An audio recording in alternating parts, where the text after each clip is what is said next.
Mementos might be the most underrated power system in Civilization VII, and most players are using them completely wrong, having just a favorite set of 8 or 10 and then using it every game. There are a few that look decent, but are actually game defining, and there are others that seem strong, but are massively overrated. After more than 1500 hours in Civilization VII, I've tested almost every one of them, and today we're ranking the mementos that truly change how your game scales. Not just the good ones, the ones that snowball absurdly hard, break specific ages, or unlock ridiculous ship and leader synergies. I've structured this into 3 parts. First, the best mementos to start your game with, the ones that give you immediate tempo and can carry into later ages.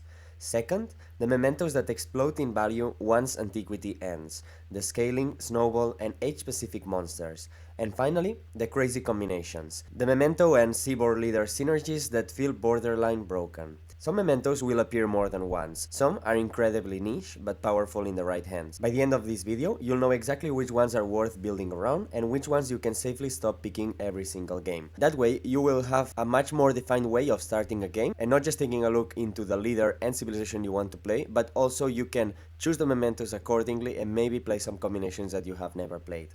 Let's get into it. If you want to consider strong starts, these are the mementos that give you immediate tempo, and some of them scale much harder than they look. Take a look at this one, for example, the Travels of Marco Polo. It will give us plus 50 gold for every 100 tiles explored. This is actually very good potentially in a lot of games, and we will see later that if you combine it with specific leaders and civilizations, it can get crazy.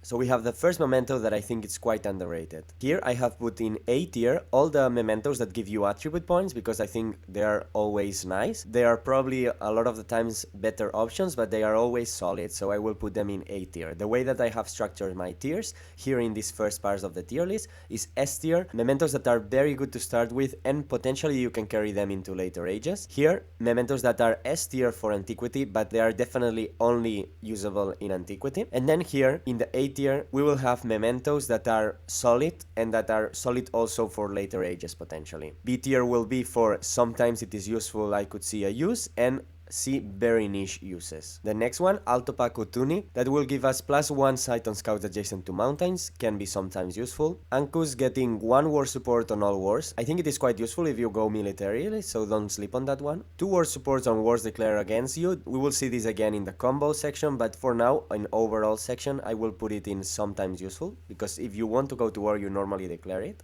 Plus 1 movement to infantry units, I would say sometimes useful. In general, the mementos that I'm gonna be placing in the B and C tier are mementos that I could see the use, but normally I wouldn't use them. Unless it's for a specific combo, and maybe some of them we will see them in the tier list of combos. Bifocals, I think it's a fan favorite, and I do think that it is powerful, but maybe not that crazy. We will see a better one in my opinion. Getting influence from Tech Master and Civic Master is good, but specifically I would say you would be getting that for the Mastery of Mysticism probably, for Great Stele, or the Gate of All Nations if you're going for that. But it's gonna be potentially one quite early on, and then the next one is gonna be probably the Tech Mastery. That's gonna come relatively late, so I do think this one is a little bit slightly overrated, I would say. And here we have Chalcedony Seal, and this one is a very good one because we will see it for sure later in the combos, but for now I will put here in the S tier, but it will be much crazier with the combos that you can do with this one. 2 foot per age in towns is actually something quite powerful,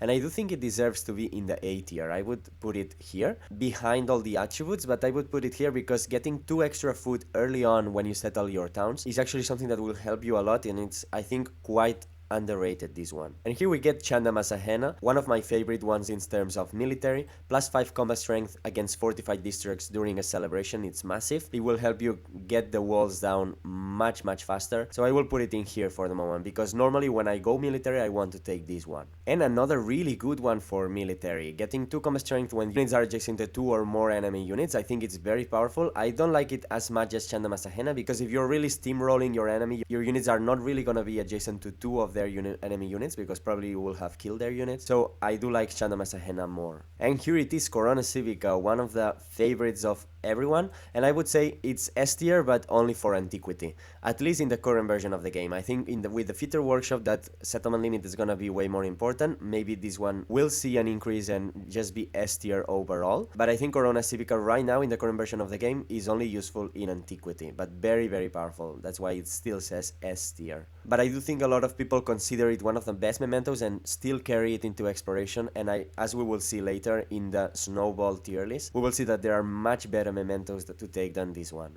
Starting with one extra social policy slot, I could see some uses, but I wouldn't say it's crazy. 2 combat strike for defending on friendly territory, it's quite defensive, but can be quite nice. And here I have put all the blooms, what was called the blooms initially early on in the game. This was very popular in the very early stages of the game, where you would take one attribute point here and one of these ones, and then you would combine it and gain a lot of early science, a lot of early culture, a lot of early influence or food. I would put a special mention on the food one, because it is still very good one, even though it is not used, but it is a combination of 2 mementos, so Groma and Golden Sapphire Flowers, which is the use of both of your memento spots, and I think there are better options now, but still the combination of these two, I would consider it powerful. And from the other ones, another great mention would be the diplomatic one, which would grant you some early influence. Getting one trader from all the other leaders, I do think it's something quite powerful and that maybe a lot of people don't think about, but it will be very useful, but maybe especially to carry it into exploration, but it can already be used in antiquity, so that's why it's here. Getting 20% food when only in one alliance actually is not bad, because we said that normally unless you're trying to make friends with everyone, you will manage to make friends with one leader. So you can ally with that and get 20% food, which is something quite powerful, but it will not come that early on. So Imago Mundi, another fan favorite, getting +1 sight on scouts when they use the search function. So I would say it was very popular early on in the game, and it was nerfed, but even without the nerfs, I would say that it is an S tier, but only in antiquity, because in exploration you normally scout with other things that are not scouts. Scouts are very powerful, but especially in antiquity. Now, some people might come at me for this one, but Incense Sensor getting 2 culture from trade routes, I think it can be useful, but maybe especially in exploration. I will put it in the top of A, but it's a lot. I know that a lot of people like it a lot, but I don't really see it that much in antiquity, because normally if you want to get an early boost in culture, it's because you want it early. And merchants come, unless you're playing a specific combination, merchants come quite mid-game, so this bonus of +2 culture, you will not be feeling it that much until you start to trade a lot, and that will be pretty mid-age, where you generally would have liked already to get an extra earlier culture bonus. So I do think it is really powerful, but I would say especially for late age and exploration, and I do like to get bonuses that start already from the start of the age that I'm playing. Getting +2 combat strength for units when you're using the coordinated attack and focus fire is nice, but the thing is that I would like that they fix this, but coordinated attack and focus fire do not grant extra experience to your commander. It counts as only 1 attack, so you're missing out on experience, so I never use it, even though you get a little bit of bonus. So this would be good, but if they fix that, this would be good, but right now I don't really like that one. There are better military mementos to take. Healing your units by 10 HP when you defeat an enemy unit is something that is actually quite powerful, and I would put it here. I think it can see some uses better than this one for sure, so I do like it a lot. In terms of combat strength and healing and military, my 2 favorite ones are these ones, but I would say I could see the use for that. Getting 50 extra XP for commanders at the start of celebration, I think it can be useful, but I wouldn't say it is that crazy, because again, there are better things to take. And another fan favorite, Lydian Lion, and I do like that one. It gets you 200 gold at the start of the age. I would say it's only useful in antiquity for sure, but the thing is that I do think it's a little bit overrated, because it is true that it would give you 200 extra gold, but maybe there are potential some better mementos that can get you a little bit of extra gold early on, and then it will amount to the same. And I know that 200 extra gold allows you to buy, for example, a fishing key or an extra warehouse building, but I do think it's a little bit overrated, even though I still see the potential, and I think it's still S tier, but only for antiquity. And here we have a new one, getting double the amount of relationship change from friendly greetings. It's actually something quite powerful. Of course, we will see it later in the combos, But in terms of overall using it with any leader, I would say this is not a bad one because it allows you to be friendly faster with everyone. So if you don't want to be disturbed in terms of war, then this is actually a good option to take. So don't sleep on that one because it can be quite powerful, and if you're really annoyed because the AI tends to declare war on you a lot, maybe trying this memento is actually a good idea. Merchant Saddle, +1 movement to scouts, settlers, and merchants. This is actually another really good one because if you have that, you will have that from turn 1. So I would say it's S tier only for antiquity again, but I would say it's one of the highest ones in terms of S tier only for antiquity. Really powerful, especially for the scouts and the settlers, but even especially for scouts because scouts ignore some movement terrain, so you will scout very, very fast with this one. So I would take this Merchant Saddle before Leaden Lion, for example, or Imago Mundi. And even a lot from this tier, but I'm just putting these ones up here because they can be useful also in later ages, while these ones, in general, you will use it only in antiquity. -1 gold in cavalry units is actually something not to sleep on, because normally cavalry units cost quite a bit of gold, and if you want to go for cavalry early, especially with players like Charlemagne and stuff like that, this can actually be a quite useful memento, because it will increase your gold income in reality, and it is quite powerful. And this one to get +3 combat strength when your units have just defeated an enemy unit. It's niche, but I would say it's still usable. So I would put it maybe in the B tier, sometimes useful, I would say, maybe here. And here we get Wampum Belt, one of my favorite mementos. And it's not going here, it's going up here, and I would put it in the top of S for the moment, because Wampum Belt is totally insane and will get you +1 production in all settlements for every city-state that you're suzerain of. And even if you're not playing a civilization or leader that wants to go for city-states, I would still take this because it's very, very good. Not only for production in cities, but also to boost up your gold. And while maybe it's not the first memento I would pick for antiquity, it's a memento that you can definitely still use in antiquity, and it will be very, very powerful in later ages, as we will see in the other tier list, because quick spoiler, this memento will appear again. And a very similar one, but instead of +1 production is +1 food. And I would say this one, I would put it behind this one, that this one gives +2 food per age in towns, and this one +1 food per age in all settlements for every city-state that you're suzerain of. I would say this one is a little bit worse, because getting production once you're getting city-states is always good, but getting food at the time where you already are getting city-states, maybe it is not that important. The food is something that you want very early on, so you don't want to wait on that. +1 movement on commanders.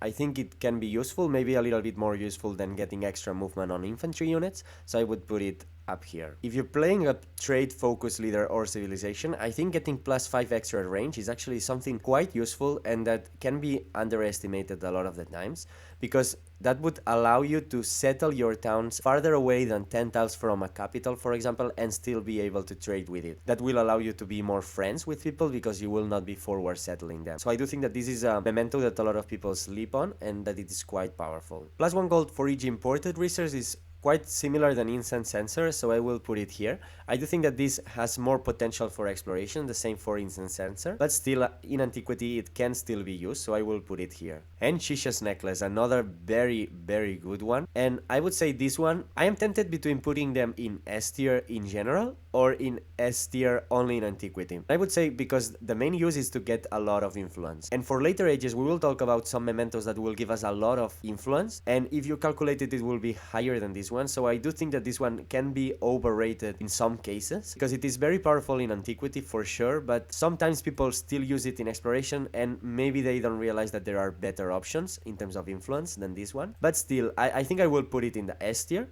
in the bottom tier of S tier, not because it is bad in exploration even, but because there are better things in exploration. But in antiquity, it's really, really powerful. Getting 100 influence when you will become suzerain of a city-state will allow you to change city-states in a very, very nice way. And another really good military memento that a lot of people might be sleeping on, which is getting 3 combat strength on units that are below 50% of health, is actually quite powerful, because normally you get a debuff when your units are injured, but counteracting that allows you to be much more active in terms of war. So I do think this one is a memento that a lot of people sleep sleep on, and maybe I would even take this one before this one, the one that plus 2 combat strength when your units are adjacent to 2 enemy units. And we get to Silcutharia, and boy oh boy, this one is very good, but again only in Antiquity, and a lot of people might be still taking this in Exploration, but I do not think it's worth it. So while I do think it's one of the best mementos that you can take in Antiquity, because getting 2 extra production in Happy Cities, that would count your capital from turn 1 when you settle on Freshwater, that is actually massive. 2 extra production early on is a massive tempo, much better than Lydian Lion, I would say. So really good. But maybe later on mid-age it kind of starts to lose a little bit the relevance. So if you can do a gameplay, for example, of city-states, later mid-age it will be better Wampum Belt, but from turn 1 it's better this one. So a lot of the times I like to take Silcutharia, but don't think it's one of the best ones and then you are forced to take it. Also, something to mention from Silcutharia is that from Ashoka World Conqueror, and some people don't have him because they didn't buy the Founders Edition, so it feels a little bit bad that some people don't have it. That's why I don't want to overplay it and think that don't worry if you don't have access to Silcutharia, there are maybe Wampum Belt is actually a really good replacement. Maybe it will not give you the early tempo that Silcutharia gives, but it will give you more power later on in the age. Getting 400 gold when you return a settlement in a peace deal, I would say it's very niche, but maybe in some cases it can be used. If you know that you're gonna be playing a build that is gonna be lacking a lot of gold, maybe that could be used, but I would say very niche. Plus 1 movement of cavalry units is actually, on the other hand, quite powerful. And I would put it here just below the minus maintenance to cavalry units, because cavalry is something that if you go military you will want to be taken normally instead of infantry, so I do think this one is better than the plus 1 movement on infantry. Plus 10% extra commander experience and 50% when they are close to another commander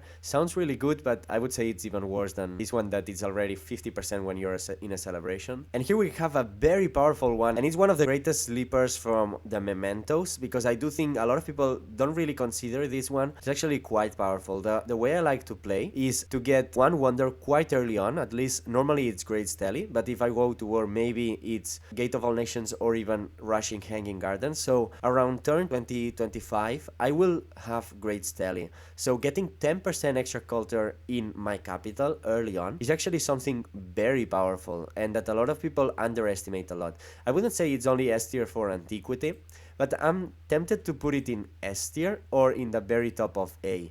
I think maybe I will put it in the very top of A, but I could really see it go here, because once you get to Exploration, if you can manage to have, especially if you're playing, we will see this again with combinations, but if you're playing to get a little bit of wonders, I would say you can get your 2 or 3 main cities with at least 1 wonder, and that would give you plus 10% culture in your 3 main cities, which would actually bump a lot your guild. So I am torn between putting it in the S tier or in the very top of A. I think for the moment I will put it in the very top of A, but we will see later where it will go with the combos. And War Club, another insane memento. So War Club will be going in the S tier, and I think it deserves, in terms of military, I think it deserves to be ahead of Chandrama Sahena, because getting plus 1 combat strength to all units for every city-state that you're suzerain of, again, the same with Wampum Belt, we will see it later with the combos that you can use, but War Club is actually massive and is actually insane, very good, and it might take you a while to gather a little bit of the combat strength, but once you start getting a little bit of city-states, you can do massive stuff. And in Exploration, this one will get crazy. A lot of combat strength from this one. Definitely the best memento for military. And lastly, for this first part, we have plus 2 science for every technology master research in an age. And I think it can be useful, but I would put it maybe around here. So it can be useful, I could see the use, but there are better things to take. In general, from this tier list, what I would say is everything you see in S tier only for Antiquity, and A tier, I would say there are things that I recommend using and at least testing once. You might be surprised with some of them. And here we have the part 2 of the tier list, which will be the mementos that can snowball really hard or that are age specific for Exploration and Modern, but not from Antiquity. And the first one we will talk about is one that we have already talked about, which is War Club, that can really snowball really hard in Exploration. If you can get 9 or 10 city-states, you will get plus 9 or 10 combat strength to all of your units, and granted it will not be from the very start of Exploration, but if you want to go to war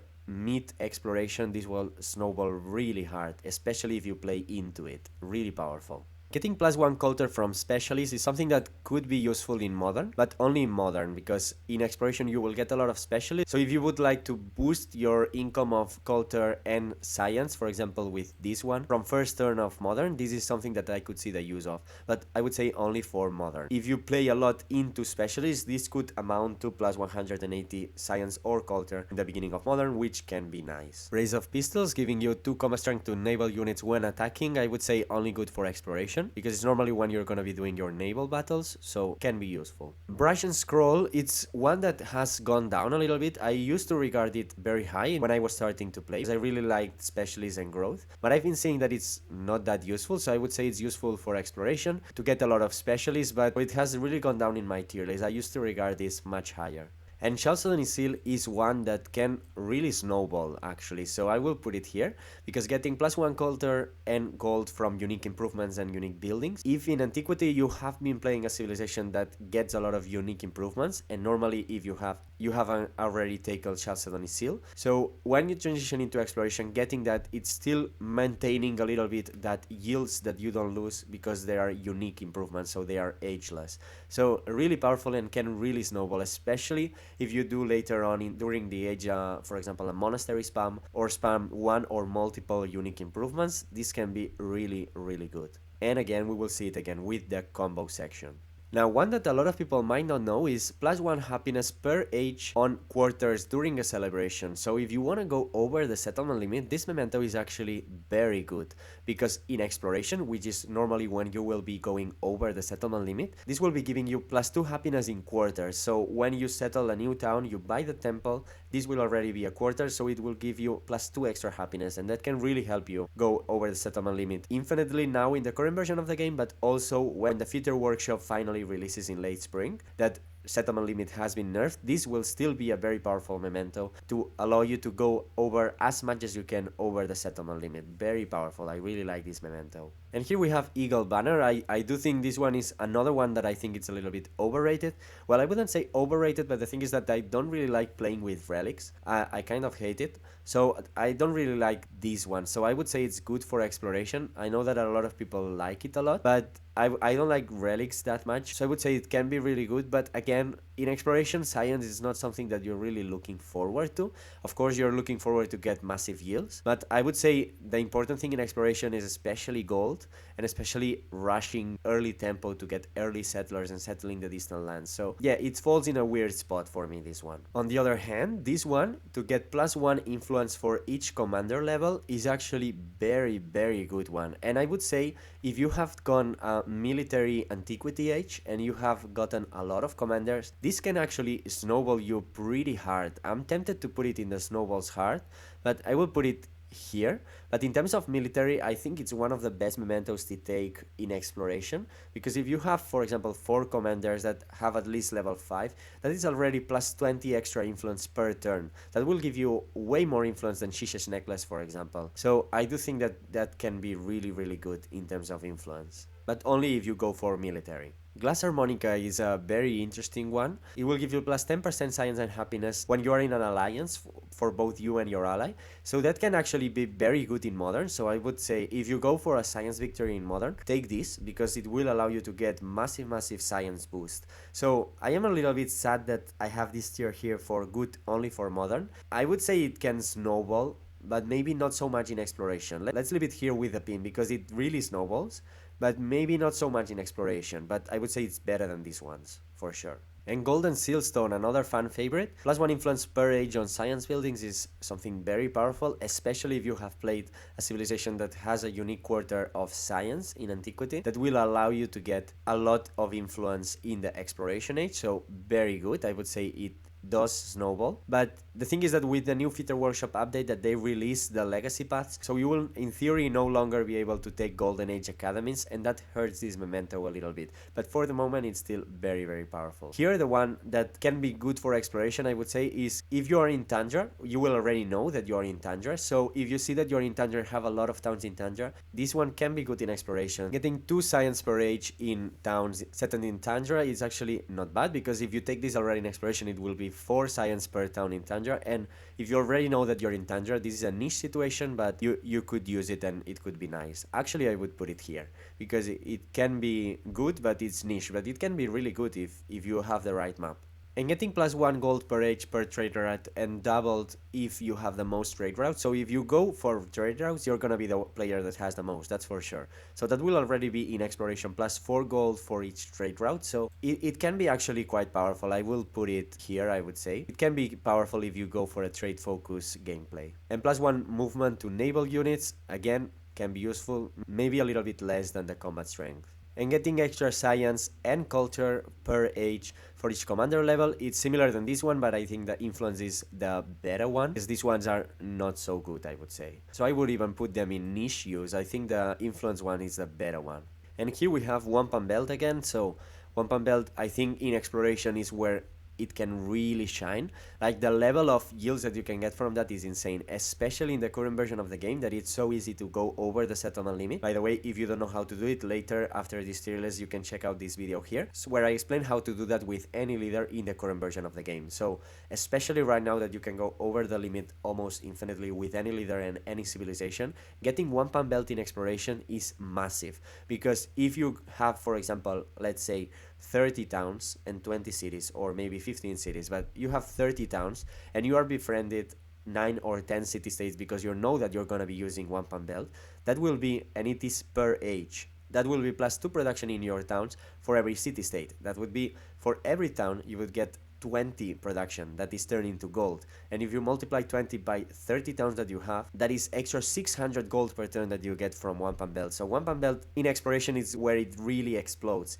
and not only for the gold, because of course your cities are getting +20 production if you have 10 city-states in exploration. So it is really crazy in exploration. I would say it's one of the mementos that snowballs the hardest. And Lotus Blossom is one of the mementos that I think a lot of people sleep on. I would only use it in Modern, so it's similar than Glass Harmonica, but I think it's actually one of the best mementos if you want to optimize your science and culture. It's one of the best mementos to use in Modern, because if you have especially build up a massive gold income going over the settlement limit in exploration, you have a massive gold income, and at least I would say normally I get at least 4,000 gold per turn in the beginning of Modern. So with that, you can translate that into a massive income of science and culture. So don't sleep on this memento, because it's really powerful. I think I would put it closer to Glass Harmonica than Snowballs, but these two have the pin of like only in Modern, I would say. This one, getting 1 gold and food in specialists adjacent to mountains, so maybe I could see a niche use if you have a lot of specialists adjacent to mountains during exploration, but when you transition into Modern, you would get a lot of extra gold. I wouldn't say it's that useful, I would say more niche use. Minus gold on naval units, actually also quite nice in terms of building a military for naval in exploration. And no G, another very good one that I would say really snowballs hard, especially in Modern. You can already take it in exploration, but especially in Modern, if you go for a science victory, this will be very useful. And if you're trying to do challenges to win the victory of culture or science, for example, as fast as you can, you will need no G or the Maya Quarter, because when you clear a technology, you will be saving a lot of production and shaving off a lot of the turns from the World's Fair, for example, or from the science project. So really good one. But I would say only for especially Modern and exploration. Some people already take that in antiquity, and I think that is a mistake. So watch out with that.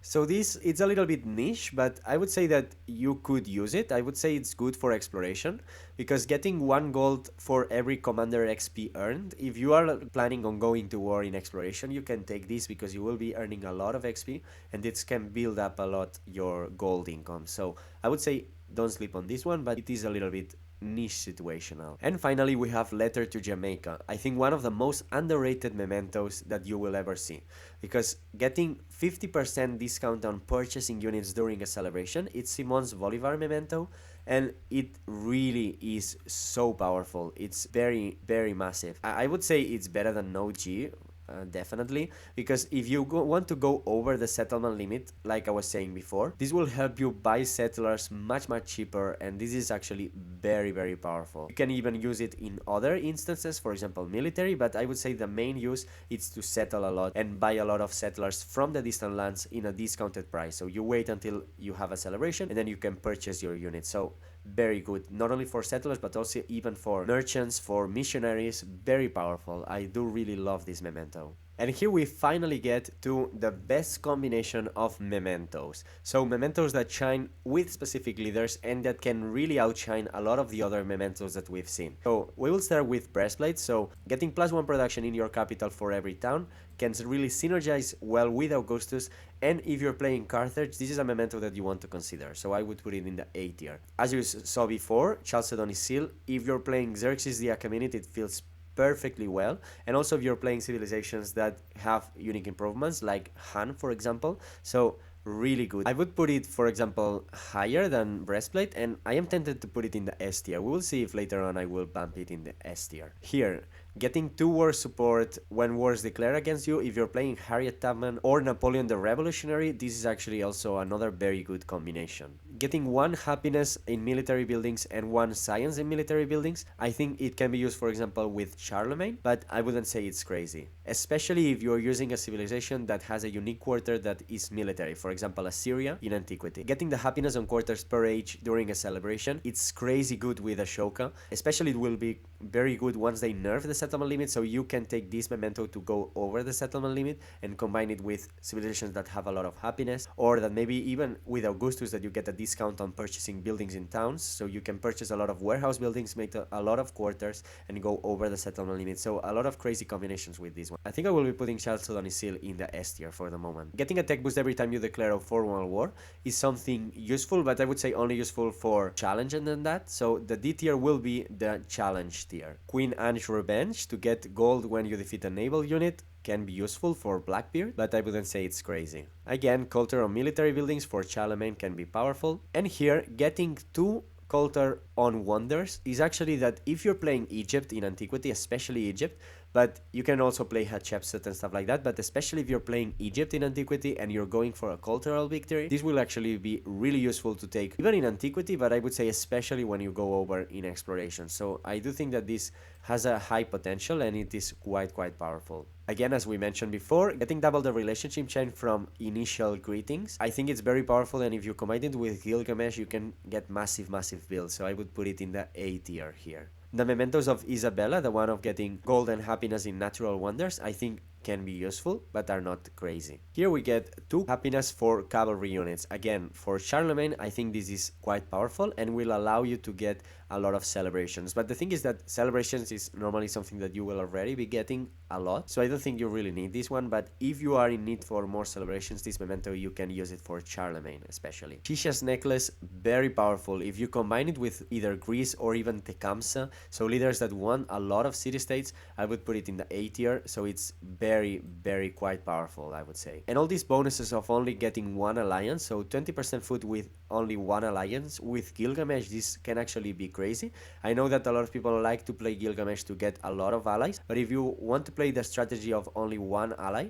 this can actually be pretty good. So getting 20% extra food and getting 2 happiness in all settlements when only in 1 alliance can actually help you a lot with Gilgamesh to go over the settlement limit, and the same for this. 1 extra influence in all settlements for if you are in only 1 alliance, also very powerful. Another massive one that I think a lot of people sleep on, if you combine this with Egypt, getting 10% extra culture in cities with at least 1 wonder, if you combine this with Egypt, this can go crazy, and I would say it's almost at the top of A, I would say. So this crazy combination with Egypt is nothing to sleep on, especially if you play Hatshepsut and you're building every wonder.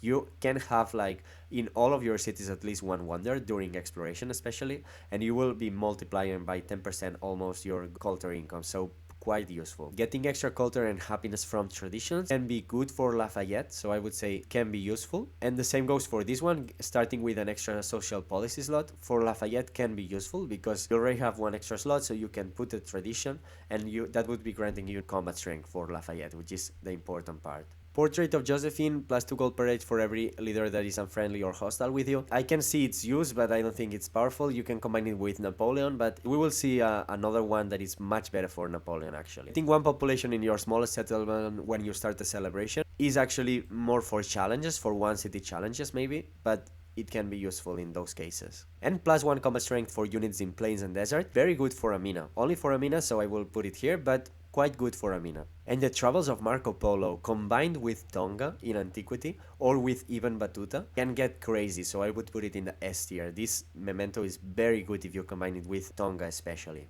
And here we get to the top 4 mementos for combinations. So we already talked about Wampum Belt. So we already know that it's one of the best mementos, if not the best memento. So we're gonna put it straight into S tier, because if you combine Wampum Belt with Tecumseh, for example, or with Greece to get a lot of the city-states, it gets insane. Like with Tecumseh, Wampum Belt explodes, so it's really powerful. And the same goes for War Club. Both of them are his mementos, so he combines perfectly good with both of them. And Tecumseh can get insane levels of combat strength with Wampum Belt and War Club. So it is insane, and it is really, really powerful.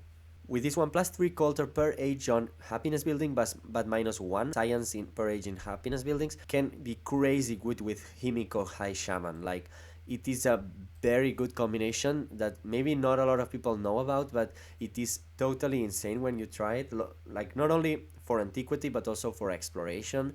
Like, especially if you choose civilizations that get happiness buildings, for example, even Maya has a happiness building, or Abbasid in exploration, like, you can go crazy with this with Himiko High Shaman. You will be able to build those buildings much faster. You will be able to get tons of culture, so it can be really, really powerful.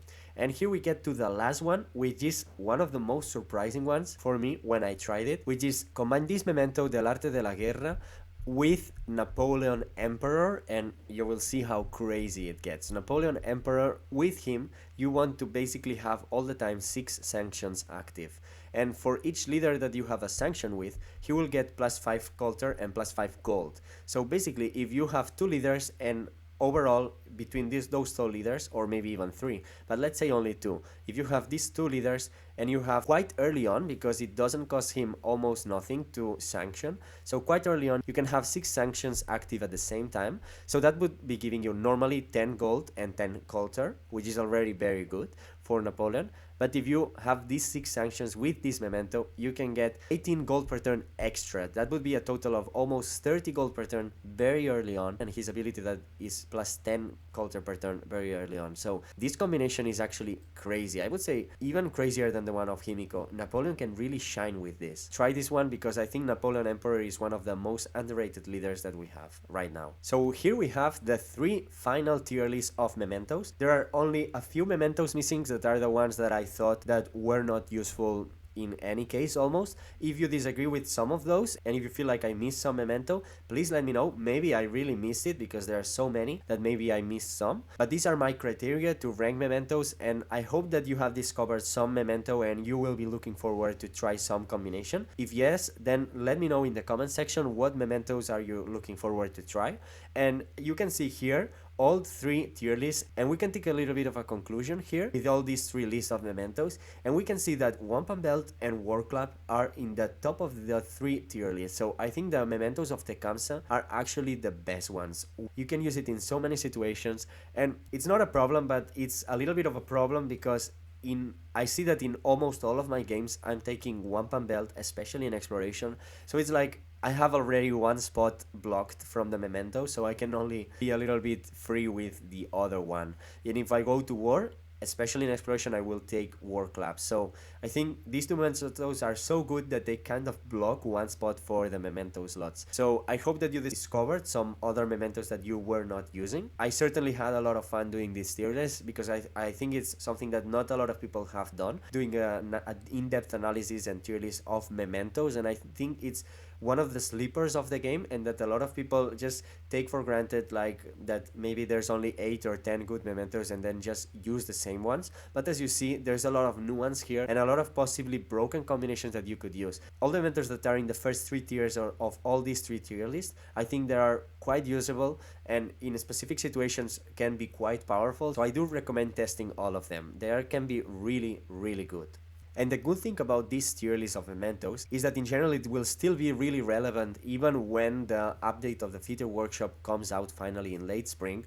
Like, I haven't mentioned really anything about legacy paths, and the things that I have mentioned about going over the settlement limit, the mementos that allow you to do that better will only increase actually. Like, it will only be better, and Wampum Belt will still be very, very good. It might not be the god tier level that it is right now, but it will still be really, really powerful. So I do think that this tier list will still be really relevant even when the game changes completely after the update. So I do think that that is really, really interesting. If you want to see more content like this, analyzing parts of the game that maybe are not that well analyzed, and you would like to discover these kind of hidden strategies and analyze strategies step by step and in detail, then consider subscribing. I will be posting a lot more content like this. And if you want to see how I analyze the new meta that will be coming out in the new Feature Workshop, check out this video here so you can already start preparing the strategies that you will want to play with. Thanks a lot for watching, and I will be seeing you in the next one.